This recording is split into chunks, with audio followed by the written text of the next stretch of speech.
The commercial shrimp fishery in the United States began in the early 1800s on the southern Atlantic coast. Cast nets and haul seines were used to catch shrimp because the gear could be deployed by hand in shallow waters. In 1912, in Fernandina Beach, Florida, the first commercial shrimp fishery as we know it today began with nets actually being pulled behind boats. The vessels used in the fishery were small, shallow draft boats known as luggers that were designed for trawling in bays and near the shoreline. They ranged from about 25 to 50 feet in length, and many were also used as oyster boats.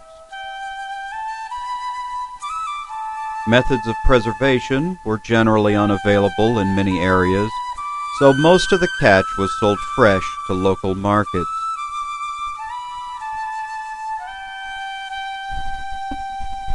The first shrimp sun-drying platforms were built in southeast Louisiana in the 1870s. Shrimp were boiled and then spread on the platforms and allowed to dry in the sun for 3 to 4 days. The hulls were removed from the dried shrimp using a technique known as the shrimp dance, in which special wooden shoes were worn by the workers as they shuffled across the dried shrimp.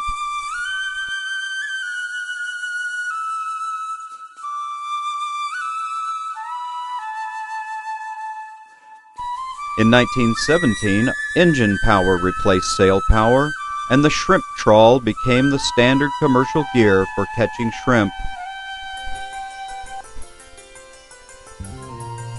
During the 1920s, canned shrimp became the dominant form of processing and marketing.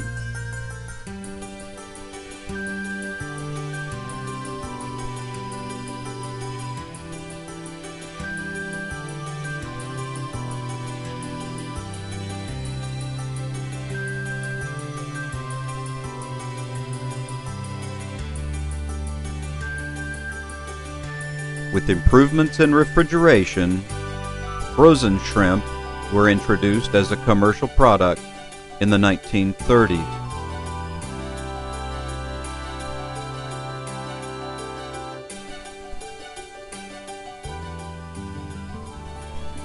Today, offshore shrimp vessels range in length from 50 to 90 feet and tow from 2 to 4 nets. The shrimp catch is stored on ice or in freezers below the deck of the boat, allowing the vessels to travel further offshore and stay at sea for many weeks at a time.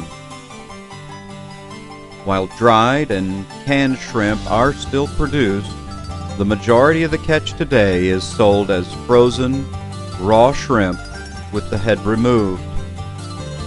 The shrimp fishery is one of the most important commercial fisheries in the United States in terms of weight and dollar value.